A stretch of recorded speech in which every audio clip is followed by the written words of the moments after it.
अच्छा जी, क्लास आज का लेक्चर स्टार्ट करते हैं। आपकी बुक 2 है, सब्जेक्ट फार्मास्यूटिक्स, चैप्टर नंबर 6 हम कर रहे हैं, जिसका आज का टॉपिक जो हमने देखना है करना है वो है कैप्सूल्स। कैप्सूल्स भी सॉलिड डोजेज फॉर्म, ठीक है।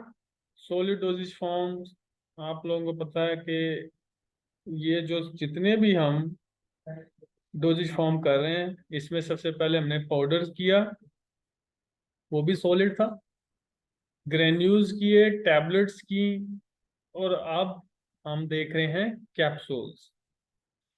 कैप्सूल्स भी सॉलिड डोजेज फॉर्म है, नंबर एक। नंबर दो, कैप्सूल्स भी टैबलेट की तरह यूनिट डोजेज फॉर्म है। यूनिट डोजेज फॉर्म कहते हैं कि जो सिंगल यूनिट होता है। फॉर एग्जांपल, अगर आपकी टैबलेट है वो 500 mg की है, तो एक टैबलेट एक यूनिट कहलाएगी। तो ये डॉक्टर पे डिपेंड करता है कि वो आपको कितने यूनिट कहता है एक टाइम में खाने को। आपको ये भी कहा जा सकता है कि आपने ये 2 यूनिट सुबह और 2 यूनिट शाम को लेने हैं। तो इसका मतलब क्या होगा कि आपने 2 टैबलेट सुबह लेनी है, 2 टैबलेट शाम को लेनी है। क्योंकि एक टैबलेट के अंदर अमाउंट जो है मेडिसिनल एजेंट की वो फिक्स्ड है, 500 मिलीग्राम का है। तो इसका मतलब आपकी बॉडी में 500 मिलीग्राम ही मेडिसिनल एजेंट की जाएगी, ठीक है। तो ऐसे ही कैप्सूल भी अगर 500 mg का है या 250 mg का है, तो इसमें भी जितनी अमाउंट मेडिसिनल एजेंट की मौजूद होगी उतनी ही आपकी बॉडी में जाएगी, ठीक है। तो एक कैप्सूल एक यूनिट कहलाता है। तो इसका मतलब डेफिनेशन क्या बनेगी? Definition, capsules are solid unit doses form, ठीक है। तो सॉलिड डोजेज फॉर्म और यूनिट डोजेज फॉर्म दोनों को इकट्ठा करके यहाँ पर लिख दिया गया है। Capsules are solid unit doses form in which medicament are enclosed, जिसमें मेडिकामेंट, कैप्सूल से आप अच्छे तरीके से वाकिफ होंगे कि एक कैप्सूल का शेल होता है, उस शेल के अंदर आपने मेडिसिन को बंद किया होता है, और वो शेल, उसका कोई टेस्ट नहीं होता। अगर आप उस कैप्सूल के शेल को ओपन करो और उसके अंदर जो मौजूद मेडिसिन या पाउडर है उसको अगर खाओ तो वो आपको कड़वा लगेगा। तो इसका मतलब क्या हुआ कि जो आपका कैप्सूल का शेल है वो आपकी मेडिसिन के टेस्ट को मास्क कर रहा है, ठीक है। आपकी मेडिसिन अगर कड़वी है तो अगर आपने कैप्सूल में पैक कर दिया है तो कैप्सूल का तो कोई टेस्ट नहीं होता, तो आप आसानी से उसको निगल सकते हो, ठीक है। तो यहाँ पे सेम के capsules are solid unit doses form in which medicament are enclose in particularly tasteless hard और soft gelatin shell and intended for oral use, ठीक है। और इंटेंडेड फॉर ओरल यूज, तो कैप्सूल हम ओरली ही लेते हैं। अच्छा ये चीज, लेकिन यहाँ पे ये जो पॉइंट मैंने हाईलाइट किया इसको देख लो कि कैप्सूल जो से होते हैं इनके जो शेल होते हैं ये हार्ड भी हो सकते हैं, सॉफ्ट भी। हार्ड कैप्सूल तो आप लोगों ने बड़े देखे होंगे, जिसमें मोक्सल कैप्सूल और इसके अलावा राइजिक कैप्सूल वगैरह, ये सारे हार्ड जेलेटिन कैप्सूल हैं। लेकिन सॉफ्ट जेलेटिन कैप्सूल जो आपके पास फिश ऑयल कैप्सूल होते हैं, ठीक है, एवियन के कैप्सूल होते हैं, वो आपके सॉफ्ट जेलेटिन कैप्सूल कहते हैं, ठीक हो गया। तो ये आपकी मुकम्मल कंप्लीट डेफिनेशन कैप्सूल्स की हो गई, ठीक है। कि कैप्सूल, अच्छा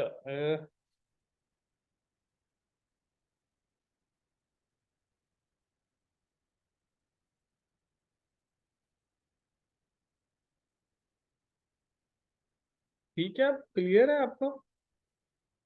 स्क्रीन विजिबल है? ठीक हो गया। तो ये कैप्सूल्स की डेफिनेशन मैं आपको फिर दोबारा रिपीट कर देता हूँ कि capsules are solid unit doses form in which medicament are enclosed in particularly tasteless hard or soft gelatin shell and are intended for oral use, ठीक है। ये इसकी डेफिनेशन है। आगे चलो, the basic empty capsule shells are made from mixture of, अच्छा ये मेरी बात बस यहाँ तक, ये डेफिनेशन ही करनी है आपने। बस। इसके बाद टाइप्स ऑफ कैप्सूल की तरफ आ जाना आपने। टाइप्स ऑफ कैप्सूल्स के अंदर आपके पास, जैसे मैंने डेफिनेशन में बताया, दो टाइप्स है कैप्सूल की, एक है सॉफ्ट जेलेटिन कैप्सूल और दूसरा है hard gelatin capsule. Soft gelatin capsule की एग्जांपल मैं बता चुका हूँ कि फिश ऑयल और एवियन के जो कैप्सूल मिलते हैं वो सॉफ्ट जेलेटिन कैप्सूल कहलाते हैं, जबकि हार्ड जेलेटिन कैप्सूल जो अमोक्सल कैप्सूल या राइजिक या इसके अलावा और बहुत सारे हैं, वो आपको हार्ड जेलेटिन कैप्सूल कहलाएंगे, जिसकी ये शक्ल भी यहाँ पे दिखाई गई है। ठीक है जी। अब कंपोजिशन आपने अब ज़हन में रखनी है। जेलाटिन नाम से जाहिर है, तो इसका मतलब क्या है कि कैप्सूल्स के शेल में जेलाटिन तो लाजमी होगी। जेलाटिन क्या होती है? जेलाटिन, ये जो जेली आप खाते हो ना, ठीक है, इसको जेलाटिन बोलते हैं। इस जेलाटिन को जेली के लिए आपको, या आपको शेल बनाना है, तो आपने जो सोल्यूशन तैयार करना है, आपने क्या करना है कि जेलाटिन पाउडर लेना है। ठीक है, उसको आप पानी में डालते हो, पानी में डाल के गर्म पानी में डाल के अच्छे से घोल कर ठंडा कर लेते हो और वो जेली तैयार हो जाती है। ऐसे ही होता है जेलेटिन कैप्सूल भी तकरीबन ऐसे ही होगा, लेकिन इसमें जरा जेलेटिन की अमाउंट ज्यादा होती है। तो क्या करते हैं हम कि जेलेटिन उसको पानी के अंदर डिजोल्व किया और साथ हमने एक और तीसरा कंपोनेंट डालना है। अगर तो आप बना रहे हो हार्ड जेलेटिन, तो आप हार्ड जेलेटिन के लिए आपको सख्ती चाहिए, तो आपने पानी और जेलेटिन तो लाजमी डलेगा, लेकिन साथ आपने डालना है शुगर को। शुगर की अमाउंट आपके कैप्सूल की हार्डनेस को बताएगी कि कितना हार्ड आपने कैप्सूल रखना है। ठीक है, तो इसलिए हार्ड जेलेटिन कैप्सूल की कंपोजिशन बन गई जेलेटिन, वाटर एंड शुगर।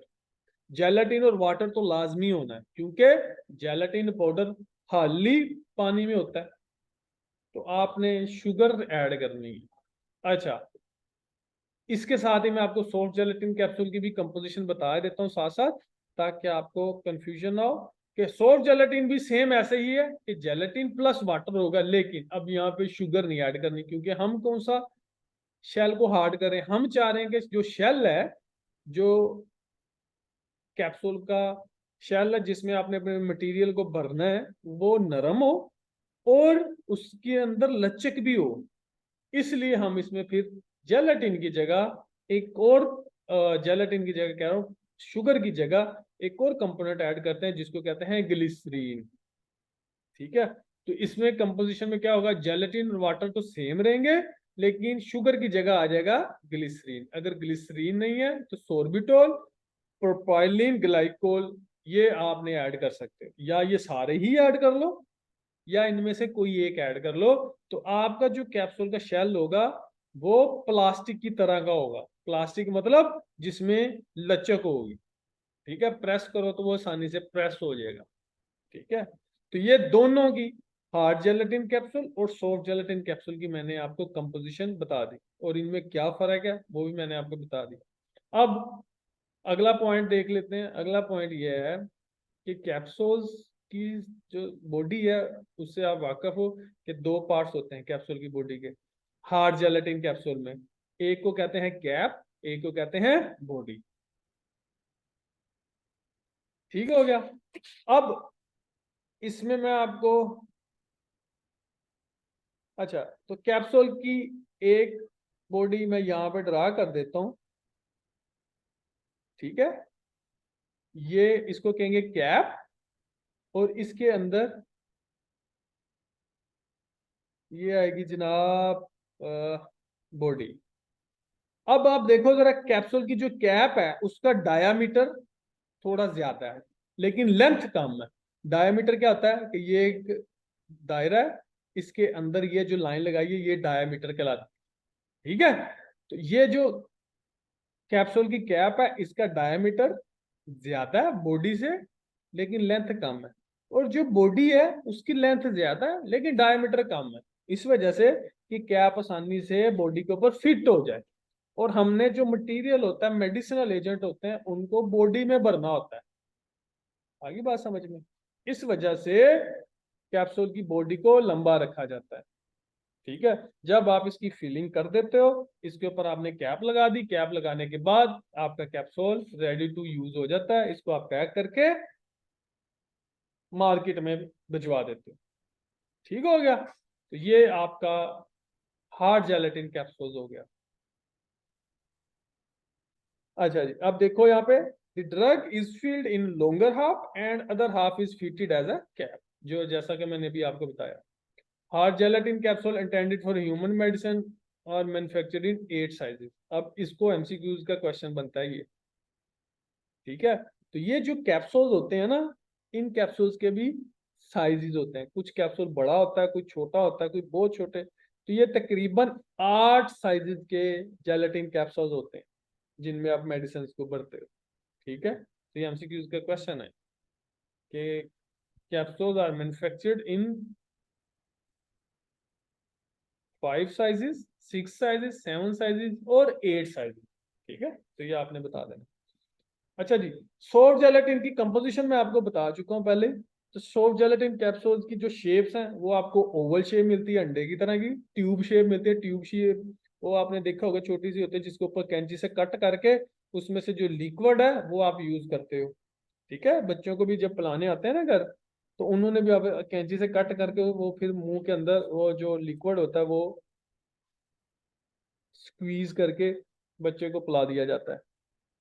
दूसरा राउंड बिल्कुल गोल शेप भी होते हैं। ठीक है, तो ये देखो एग्जांपल्स के लिए आपके पास vitamin A, D and multivitamin. ठीक है, इनमें कैप्सूल ये जो से है ये अवेलेबल है। तो ये आपका कैप्सूल्स हो गया। और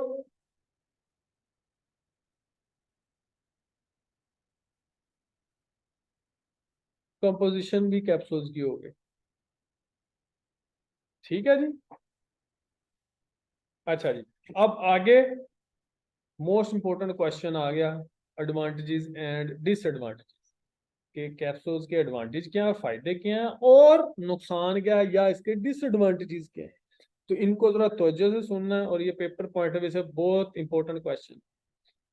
एडवांटेजेस इसके 5 हैं आपकी बुक में जो लिखे हुए हैं वो ये।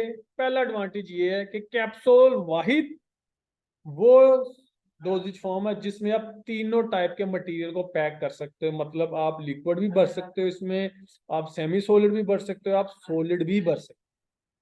ठीक हो गया, पहला एडवांटेज तो इसका ये है।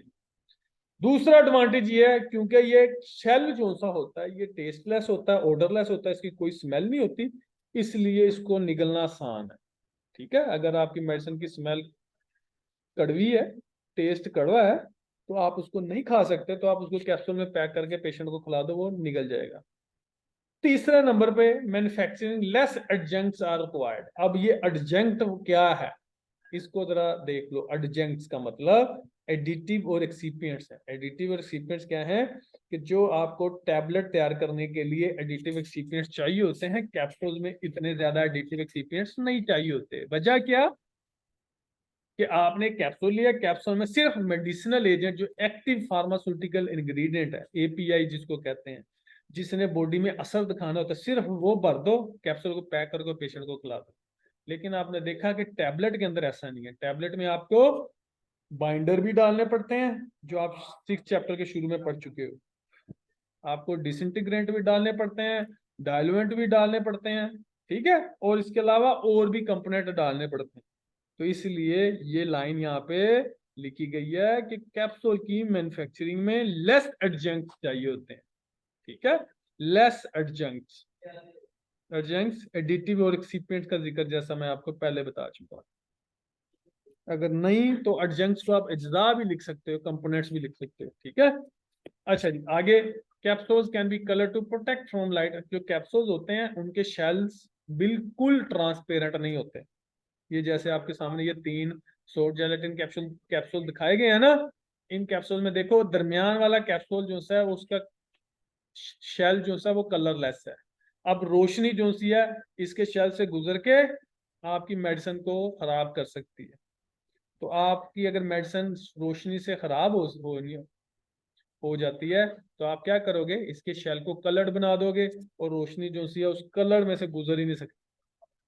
और आखिर पे they are easy to handle. तो एक कैप्सूल को एक डब्बे के अंदर आप हजारों कैप्सूल पकड़ के ट्रांसपोर्ट कर सकते हो, लेकिन मेडिसिन जो टैबलेट फॉर्म में है उनको जरा कैरी करना मुश्किल होता है, क्योंकि उनका एक वेट होता है। कैप्सूल का इतना ज्यादा वेट नहीं होता, टैबलेट्स का वेट होता है। ठीक है, इसलिए लिखा हुआ है यहाँ पे कि कैप्सूल को कैरी करना आसान है। ये थे एडवांटेजेस। अब जनाब डिसएडवांटेजेस की बात करें तो आपको पता है कि कैप्सूल आप जब खाते हो तो साथ एक गिलास पानी पीते हो। पानी इसलिए पीते हो, कैप्सूल के अंदर मौजूद जो जेलाटिन है वो पानी के साथ मिलकर नरम हो जाती है और डिजोल्व हो जाती है, जिससे क्या होता है, कैप्सूल का शेल जैसे ही डिजोल्व होगा तो कैप्सूल के शेल में से जो मेडिसिनल एजेंट है वो निकलेंगे, निकल के असर दिखाना शुरू कर देंगे। तो इसका मतलब कैप्सूल के अंदर आप पानी को हरगिज नहीं भर सकते। ठीक है, चाहे वो सॉफ्ट जेलाटिन हो चाहे वो हार्ड जेलाटिन हो, कैप्सूल्स के अंदर आप वाटर और दूसरा अल्कोहल, ये दो कंपोनेंट हरगिज हरगिज नहीं भर सकते। ठीक है, क्योंकि ये दोनों ही कैप्सूल के शेल को डिसॉल्व करते हैं। नंबर एक। नंबर दो, हाइग्रोस्कोपिक सब्सटेंस। हाइग्रोस्कोपिक सब्सटेंस ऐसे सब्सटेंस जो मॉइस्चर को अब्जॉर्ब करते हैं, जो फिजा में से मॉइस्चर नमी को अब्जॉर्ब करें, उनको भी आप कभी भी कैप्सूल के अंदर नहीं भर सकते। उसकी वजह, अगर आपने ऐसे मटेरियल को कैप्सूल में ऐड किया तो ये क्या करेंगे, ये कैप्सूल के शेल की कंपोजिशन आपने पढ़ी है, जिसमें जेलेटिन है और वाटर। तो वाटर तो सॉफ्ट शेल हो, ठीक है, सॉफ्ट जेलेटिन शेल या हार्ड जेलेटिन, दोनों में वाटर मौजूद है। तो अगर आप ऐसा मटेरियल भर दोगे जिसका काम मॉइस्चर अब्जॉर्ब करना है, तो वो क्या करेगा कि आपके कैप्सूल के शेल में से वाटर को अब्जॉर्ब कर लेगा, जिससे क्या हो कि आपका शेल जो होता है, कैप्सूल का शेल, वो ब्रिटल हो जाएगा, खस्ता हो जाएगा और वो अपने आप ही टूटना शुरू हो जाएगा। यानी आप हाथ में पकड़ोगे वो टूट जाएगा। ठीक है, तो ये दो डिसएडवांटेजेस हैं कैप्सूल्स। ठीक है, तो फार्मास्यूटिक्स का आज का कैप्सूल वाला टॉपिक हो गया खत्म, कंप्लीट। आपको डेफिनेशन कैप्सूल्स की कंपोजिशन और एडवांटेजेस एंड डिसएडवांटेजेस करवा दिए। यहाँ तक किसी का कोई क्वेश्चन को पॉइंट समझ नहीं आया तो वो बताओ।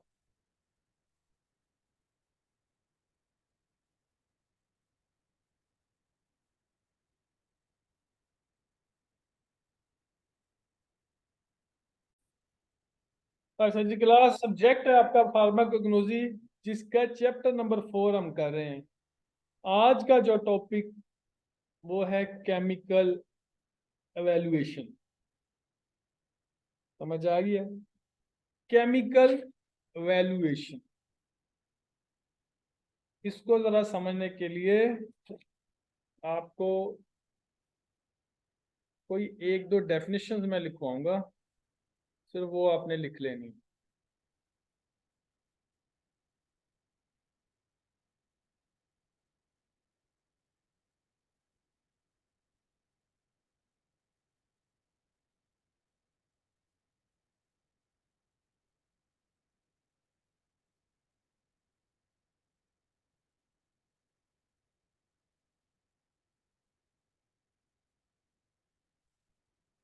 अच्छा जी, अब आपको पहले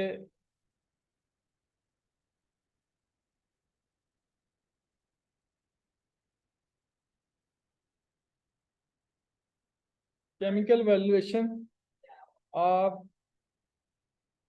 पहले जैसा मैंने चैप्टर नंबर 2 करवाया था, तो मैंने आपसे एक बात की थी जिसमें आपने केमिकल मेथड पढ़ा था, क्रूड ड्रग की क्लासिफिकेशन का। उसमें आपने देखा था कि आपके पास कोई 7 ग्रुप थे, जिनसे मैंने कहा था कि ये आगे जाकर आपके बार बार आएंगे। आपकी क्रूड ड्रग्स जितनी भी हैं, तकरीबन 90% क्रूड ड्रग्स का ताल्लुक इनमें से किसी न किसी एक ग्रुप से जरूर होता है। तो क्योंकि आप एवेल्युएशन कर रहे हो, एवेल्युएट करने का देख रहे हो, तो आपकी जो क्रूड ड्रग है, हमने चेक करना है उसकी क्वालिटी को और उसकी प्योरिटी को चेक करना है।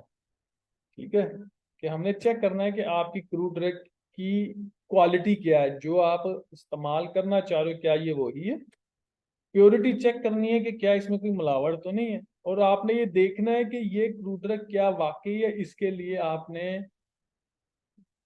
ऑर्गेनोलेप्टिक वैल्यूएशन की, फिजिकल वैल्यूएशन की, आज हम करने लगे हैं केमिकल वैल्यूएशन। इसमें हमने केमिकल स्ट्रक्चर तक चेक करना है, जिससे हमें पता चलेगा कि आपकी क्रूड ड्रग किस केमिकल स्ट्रक्चर से ताल्लुक रखती है और किस क्लास से ताल्लुक रखती है। ठीक है जी। तो इसके लिए आपको मुख्तलिफ केमिकल टेस्ट करने पड़ेंगे, मुख्तलिफ केमिकल रिएक्शन करने पड़ेंगे, जिसके रिजल्ट के बाद आप इस काबिल हो जाओगे कि आप बता सकोगे कि ये क्रूड ड्रग इस केमिकल क्लास से ताल्लुक रखती है। मसलन आपके पास पाउडर फॉर्म में स्टार्च आ गई है। स्टार्च स्टार्च आपको पता है आटे से भी निकलती है, आलू से भी निकलती है, चावलों से भी निकलती है। स्टार्च स्टार्च पॉलीसेकेराइड है और कार्बोहाइड्रेट क्लास से ताल्लुक रखती है। ऐसे ही है। अब आपने देखना क्या ये पाउडर वाकई ही स्टार्च है, तो उसके लिए आप एक टेस्ट करोगे। वो टेस्ट क्या है कि आप आयोडीन सॉल्यूशन के साथ रिएक्शन करवाओगे। अगर आयोडीन सॉल्यूशन के साथ स्टार्च के रिएक्शन पे ब्लू कलर आता है तो आप कहोगे कि जी ये सारी की सारी स्टार्च है। अगर नहीं आता तो इसका मतलब वो व्हाइट कलर का पाउडर स्टार्च नहीं है, कोई और केमिकल आपको दे दिया गया। ठीक है। तो इस तरह ये मैंने एक आपको एग्जांपल बताई है। ठीक है, कि हमने केमिकल वैल्यूएशन में केमिकल रिएक्शन करवा के आपकी क्रूड ड्रग्स का ताल्लुक मालूम करना है कि ये किस क्लास से ताल्लुक रख रही है। ठीक है। और हर क्लास का डिफरेंट स्ट्रक्चर है। केमिकल स्ट्रक्चर हर क्लास का डिफरेंट है। जैसा कि मैं अभी आपको बता देता हूं, डेफिनेशन देखो। Chemical valuation involves the determination of quality and quantity and purity of crude drugs. आपने पहले केमिकल वैल्यूएशन की, वो क्वालिटी और प्योरिटी चेक कर रहे थे। यहाँ पे आपने एक तीसरा वर्ड भी ऐड कर लिया, क्वांटिटी का, यानी कि आप क्वांटिटी भी मालूम कर सकते हो केमिकल वैल्यूएशन से। ठीक है। अब chemical test, crude drug through chemical test का जिक्र है, तो केमिकल टेस्ट कौन कौन से? Chemical test for alkaloids, amino acids. अब ये आपको अच्छे से पता है अल्कलाइड्स क्या होते हैं, अमाइनो एसिड्स क्या होते हैं। अमाइनो एसिड्स प्रोटीन, कार्बोहाइड्रेट्स का पता है आपको, glycoside, tannins, volatile oil, fixed oil are perform to ensure the quality. तो ये हर ग्रुप का टेस्ट आपने परफॉर्म करना है क्वालिटी को इंश्योर करने के लिए। ठीक है। अब ये केमिकल टेस्ट है कौन कौन से? सबसे पहले आ जाता है जी टाइटिमेट्रिक एसिड। केमिस्ट्री के अंदर एनालिटिकल केमिस्ट्री।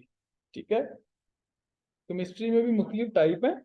एक टाइप जिसको कहते हैं एनालिटिकल केमिस्ट्री, जिसमें एनालिसिस करते हैं। ठीक है। और एक एफएससी के अंदर भी मुख्तलिफ प्रैक्टिकल्स में टाइट्रेशन हम करते होते हैं। ठीक है। इसको टाइट्रोमेट्रिक ऐसे कहते हैं। टाइट्रोमेट्रिक ऐसे सिर्फ आपने नाम याद करना है, लेकिन मैं आपको बता देता हूँ इसमें होता क्या है। आपके पास एक सॉल्यूशन जिसकी कंसंट्रेशन मालूम है और दूसरा सॉल्यूशन जिसकी कंसंट्रेशन मालूम नहीं है। तो जिस सॉल्यूशन की कंसंट्रेशन आपको मालूम है उसको इस्तेमाल करते हुए आपने उस सॉल्यूशन की कंसंट्रेशन भी मालूम करनी है जिसकी कंसंट्रेशन आपको पहले से मालूम नहीं है। सिर्फ यही वर्ड आपने याद रखना। ठीक है जी। टाइट्रोमेट्रिक ऐसे कहलाता है। अच्छा जी। दूसरा एस्टर वैल्यू। अब एस्टर वैल्यूज क्या होती हैं? एस्टर वैल्यू आपने मुख्तलिफ केमिकल रिएक्शन में एस्टर लिंकेज के बारे में पढ़ा होगा। एस्टर्स बेसिकली एक बॉन्ड का नाम है। बॉन्ड जिस तरह कोवलेंट बॉन्ड, आयनिक बॉन्ड पढ़ा हुआ है ना आप लोगों ने, ऐसे ही एक बॉन्ड होता है जिसको एस्टर लिंकेज कहा जाता है। इस एस्टर लिंकेज की वजह से आपकी प्रोडक्ट के अंदर उसकी खुशबू वगैरह या इससे रिलेटेड जो क्वालिटी है ना, वो एस्टर लिंकेज की वजह से होती है। तो ये एस्टर वैल्यू को मालूम करना है। एस्टर वैल्यू की डेफिनेशन अगर देखी जाए तो इसकी डेफिनेशन क्या बनेगी? डेफिनेशन अच्छा आपके लिए याद करने, हाँ, एस्टर वैल्यू बिल्कुल लिपिड्स में मौजूद होती है, जबरदस्त। ठीक है, ये फायजा को पता चल गया है। तो ये एस्टर वैल्यू मालूम करनी है। एस्टर वैल्यू की डेफिनेशन क्या होगी कि सिंपल सी डेफिनेशन है कि number of potassium hydroxide required, ठीक है, number of potassium hydroxide required to react with 1 gram of fat और लिपिड। बस, यानी आपको कितने पोटाशियम हाइड्रोक्साइड KOH रिक्वायर्ड है 1 ग्राम फैट के साथ रिएक्शन करने के लिए, इसको कहते हैं एस्टर वैल्यू। ठीक है जी, आपको डेफिनेशन लिखने की याद करने की जरूरत नहीं है, आपने सिर्फ नाम याद करना। स्पोनिफिकेशन वैल्यू क्या है, सेम ऐसी ही यही एस्टर वैल्यू की तरह ही होगी। इसमें सिर्फ वैल्यू डेफिनेशन में चेंज क्या होगा, number of potassium hydroxide required to saponify 1 gram of fat. Saponify का मतलब क्या होता है, साबुन में बदलना। आपको पता है कि साबुन चर्बी से बनता है, चर्बी का जब कास्टिक सोडा से रिएक्शन करवाया जाए तब साबुन बनता है। तो ये स्पोनिफिकेशन वैल्यू यही है कि नंबर ऑफ पोटाशियम हाइड्रोक्साइड या sodium hydroxide required to saponify 1 gram of fat. ठीक है जी,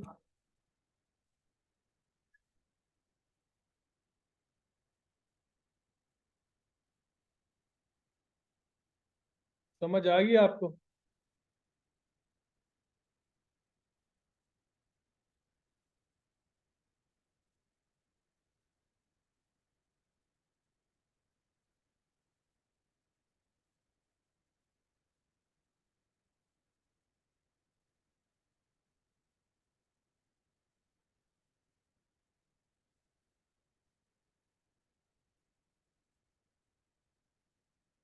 आगे इसी तरह ऐश वैल्यू, ऐश वैल्यू के लिए आपके पास मैं आपको बता देता हूँ, इसकी भी सिर्फ आपने नाम याद करना है। ऐश वैल्यू क्या होगा कि आपने किसी प्रोडक्ट को जलाया, जलाने के बाद जो उसकी राख बचेगी, पहले आपने उस प्रोडक्ट का वेट किया, वो प्रोडक्ट निकली 10 ग्राम की, एग्जाम्पल के तौर पर समझा रहा हूं। जब आपने जलाया, जलाने के बाद जो राख बची उसका जब वेट किया वो निकली 5 ग्राम, तो इसका मतलब इसमें 5 ग्राम कम है। तो वो 5 ग्राम कम है, वो क्या है, वो मुख्तलिफ गैसेस थी जो जलने के बाद निकल गई। ठीक है, और जो राख बची है आपने उसका एनालिसिस करने के लिए उसको कहते हैं ऐश वैल्यू। ठीक है, तो ये सारे टेस्ट हैं जिनको आप केमिकल वैल्यूएशन में इस्तेमाल करते हैं। ठीक हो गया, तो ये आपका केमिकल वैल्यूएशन हो गया। यहां तक किसी बच्चे को कोई क्वेश्चन, कोई पॉइंट है तो बताओ। मैं फिर बता रहा हूँ, डेफिनेशन सिर्फ आपको समझाने के लिए थी, आपने सिर्फ ये नाम ही याद करने। क्लियर है सबको।